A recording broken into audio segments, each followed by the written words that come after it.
Okay, so this fastener goes up into this hole, and this fastener goes into that hole.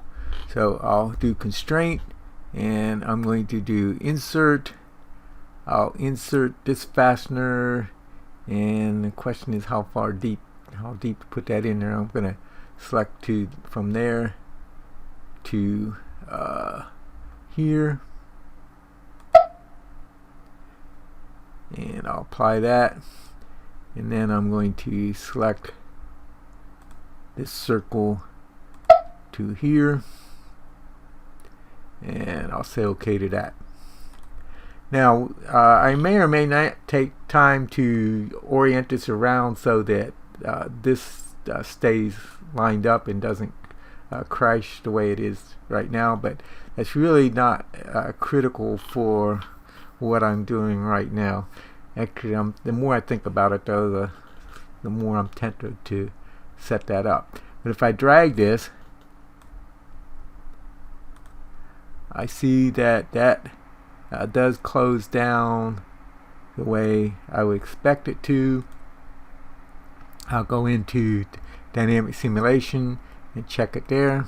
So I have a cylindrical joint for the piston itself. I prefer that was a just a prismatic joint. Because it can translate and rotate, I'd rather it just translated. But I mean, in the real world, that could rotate a little bit, around this ball. I may just leave that alone. And then the spherical joint at each end of that, and so everything is okay on that one. Now I'm going to put the same thing on the other side and hope that it doesn't give me an over constrained condition, because really, for as far as the mechanism, we only need the one on here, and so I'm getting an error again on this 2D contact. And if I go in here, it's probably lost its position there. I'm reluctant to ever use tangent constraints because this would be tangent to that fastener, but tangent constraints are unreliable because there are multiple solutions. And so what I'm going to do is hope that there's a plane going through the middle of this part. So let's open up this part, and I'll go down through the planes, and I see that this plane does go through the middle of the part, so the person created this part correctly. And so it's going to be the YZ plane. Alright, so I'll go back to the assembly, and I'm going to constrain the YZ plane of that part. There's the YZ plane. I'm going to constrain that to the center of this circle, so that point will stay on that plane.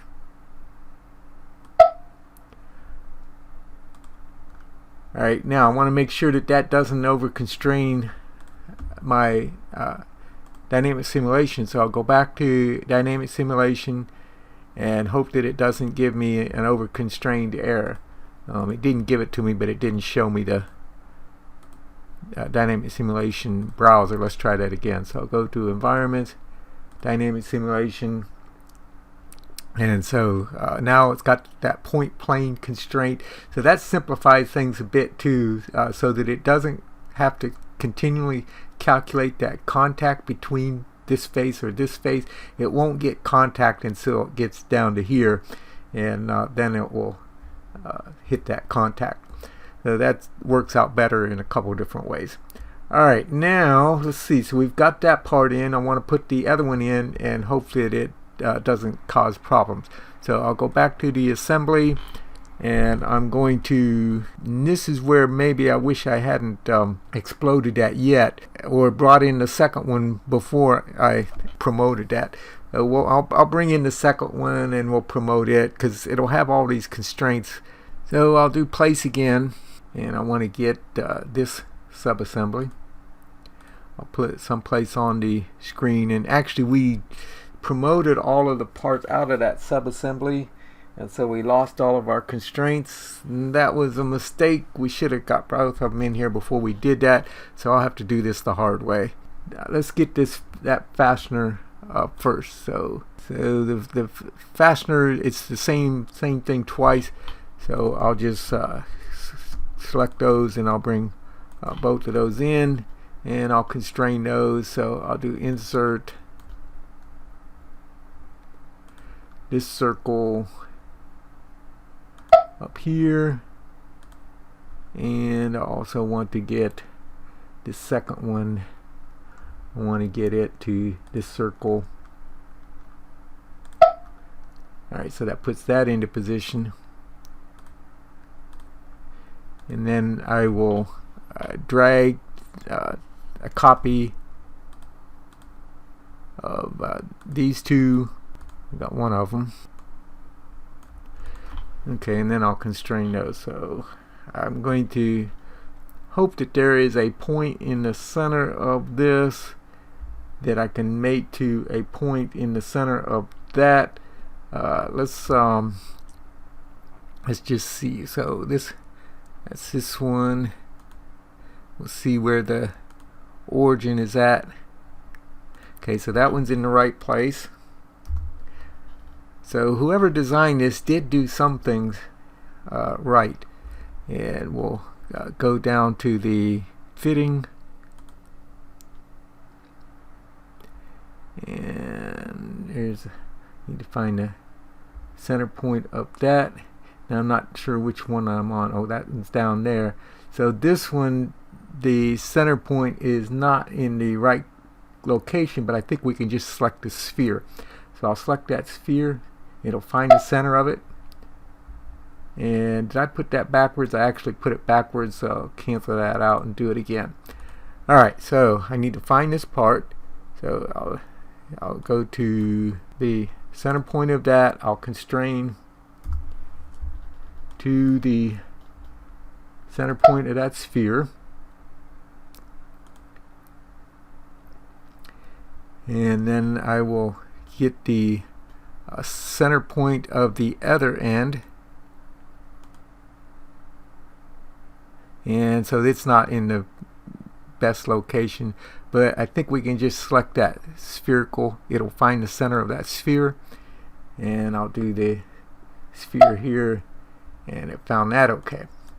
Alright, so I expect that to be converted to a spherical joint at that end, a spherical joint at that end. So let's go to dynamic simulation and see. And so I have two more spherical joints. I'll finish dynamic simulation. Now to get these lined up, I might have to temporarily ground one of these. Let's see if I can get them lined up close. And see, this is what I'm worried about. It can be hard to line things up. Yeah. Well, let's just see if we can put a constraint on there. So I'll constrain the axis of this to the axis of this one, and I need the opposite solution.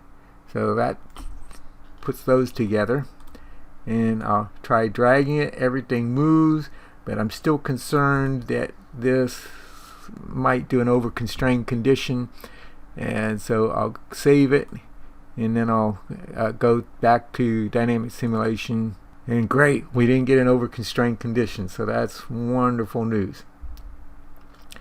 Alright, I think we are almost finished then. I'm just trying to figure out how I want to put the spring forces in here.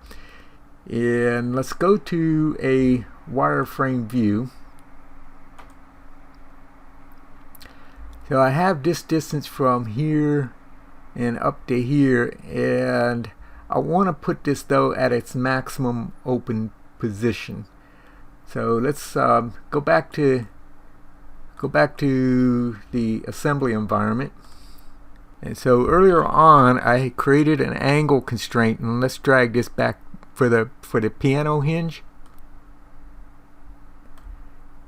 And for the angle constraint, I have a limit on here so that it can open up to a certain distance and it stops, and that would actually be ideally where this slot hits that, it looks like it could actually open just a little bit more, but I'm going to go ahead and leave that as my maximum open position. And then if I bring it down here, here is the maximum close position.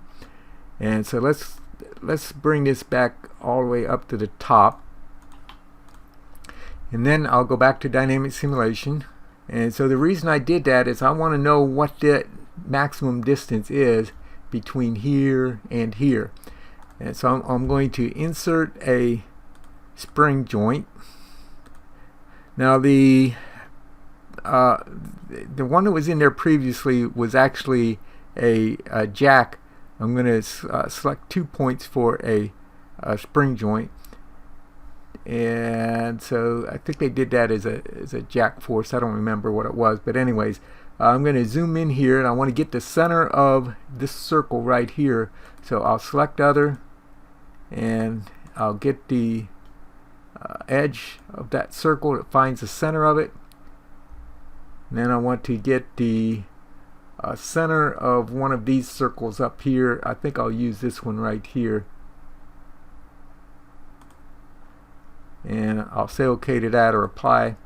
So that puts my spring in between here and here. We'll change the size of it later. I'll do the same thing on the other side. So I'm going to select this circle right here, and I need to get that circle down inside there. Actually, I got that one, and so I'll say OK to that. Alright, so I have those two springs in there, and let's make those smaller just so that it looks appropriate. And so I'll go to the properties of that, and I'm not going to put in the stiffness just yet, but notice it's giving me a free length of 159, and so if we can have this either be a compression spring or a tension spring. If it stretches, it's tension. This one is obviously going to compress, so it'll be a compression spring. If I put in, let's say, 160 as the free length, then it would already be compressed just slightly. And so that's what I'm going to put in as 160. Now maybe I want it compressed more than that, but anyways, for now I'm going to put in a free length of 160, and then to make it look good, I'm going to change the radius, let's say to 5. I have to hit the tab key to preview that. It's still a little bit outside, but we might want to leave it outside of this, because remember, this is just a visual representation of the spring force, and I want to know that it's there. And I'll do 10 facets just to make it look better, and I think I'll leave it on 4 turns. And then for the wire radius, I'm going to make that maybe 2. And so I have a spring force going between here and here. I should have done these both at the same time. Hopefully I can remember all of those numbers. I'll do the other one. And so I'm going to make the free length as 160. I will make the radius as 5. And the facets 10, and the wire radius 2. But I'm going to suppress those for now. So I'll suppress these two, I'll suppress this one, and I'll suppress this one.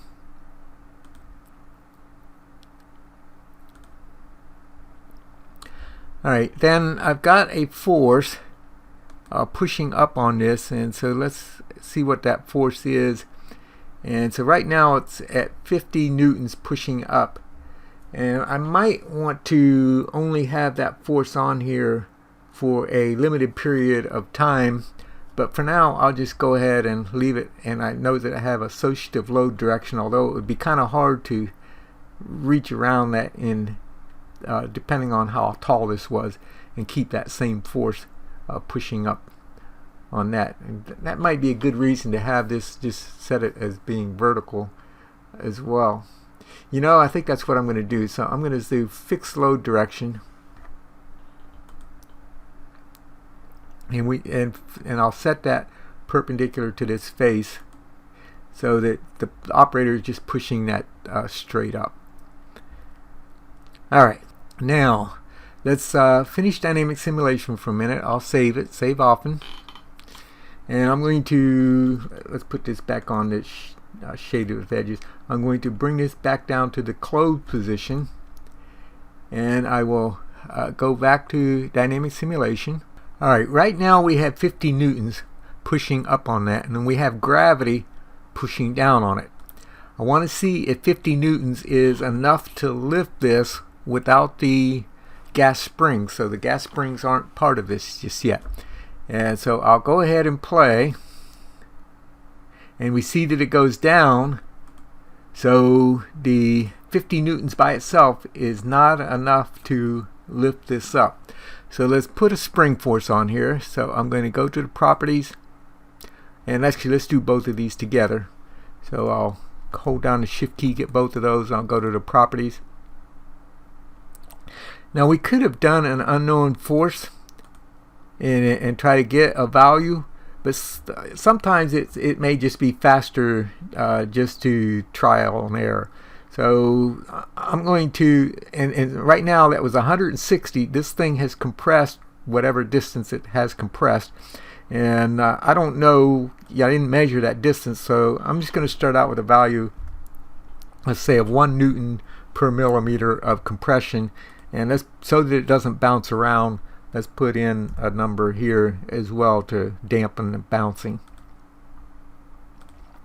Alright, I'll play it, and we see that it still falls, but it's falling slower, so I'm going to increase that to 10. So I'll go to the properties of this, and I'm going to put that in as 10 newtons per millimeter, and I'll play it again, and we see that 10 newtons per millimeter is enough to open it, and probably a little more than enough. But keep in mind though, so that was 10 newtons per millimeter, so this was compressed whatever distance it was compressed, maybe 100 millimeters. Actually, let's just get an idea of how far that was compressed. I'm not sure how easy or hard this is going to be to do, but let's go to a wireframe view. So right now it is compressed. So here's one end of the spring, here's the other end of the spring, and I'm trying to see if I'm going to be able to get a dimension, a distance on that. So I'll go to the inspection tab. I'm going to measure the distance, and I'll have to do select other to get that circle.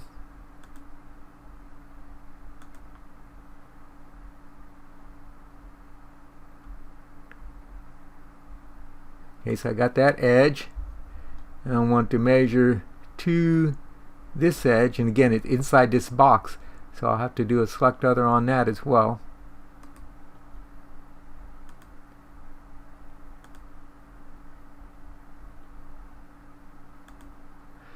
Okay, so let's call that 43 millimeters. If I go to my calculator, we had 160 to start out with, and minus 43. So we've compressed that 117 millimeters, and then we said 10 newtons per millimeter, so times 10, and so we put 1170 newtons, and we've done that twice on this. And let's see, so 117 was our length. Let's see what 1000 on this would be. So I'm going to divide 1000 by 117.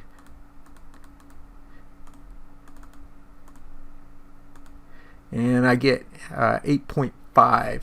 So I'm thinking, you know, if we buy this gas cylinder, it might have a rating of say 1000, and I'm going to try a rating of 1000, 800, 750, that sort of thing. All right, so remember that number, 8.5. That's the number I'm going to use. All right, so I'll go to these, and I'll go to the properties of these, and I'm going to change this to 8.5.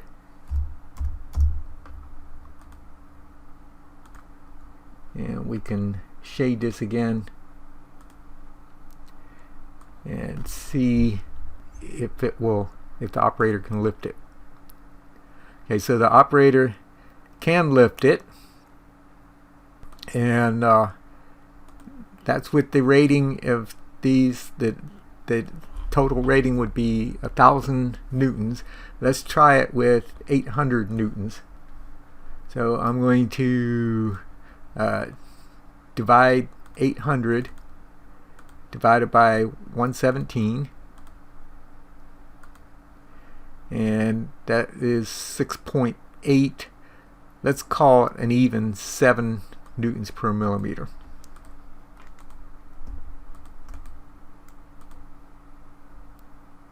Okay, so I'm going to reduce this down to 7 newtons per millimeter, and we'll play it. And so at 800 it still opens. Let's go lower. So let's say 600 divided by the 117, and so we'll put it in as 5 newtons per millimeter. I just might move that over here. So I'll rewind, and I'll select these and go to the properties, and I'll change that to 5 newtons per millimeter.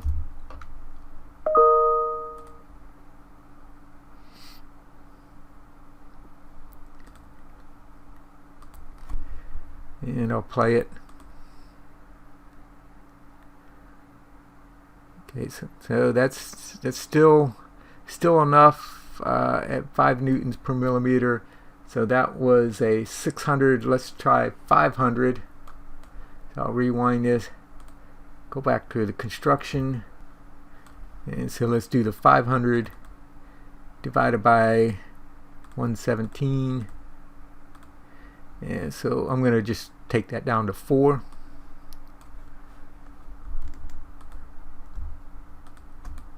I'll go to 4 newtons per millimeter, and I'll play it, and that is still enough to open it up. I think what I'm going to do is I'm going to make a decision. I'll say then with each one of these gas pistons can do 500 newtons of force, so I have a total of 1,000 newtons. And so I used a number something that I would be pretty sure that you could purchase off the shelf. 500 Newton gas piston. I like that one, and so we could do some output grapher of some results, and maybe we want to see what to reduce the force. Let's just do that. So let's say that the operator the next operator isn't quite as strong as this operator. So I'm going to edit this force pushing up, and so we've put a weaker operator on here. Let's say this operator can only do 25 newtons, and we'll play that, and we see that even that it doesn't look like it's going to quite open up all the way, but the gas springs do help open it most of the way. So even the operator who with half the strength can open this up at least most of the way, and the gas springs hold up the lid for them.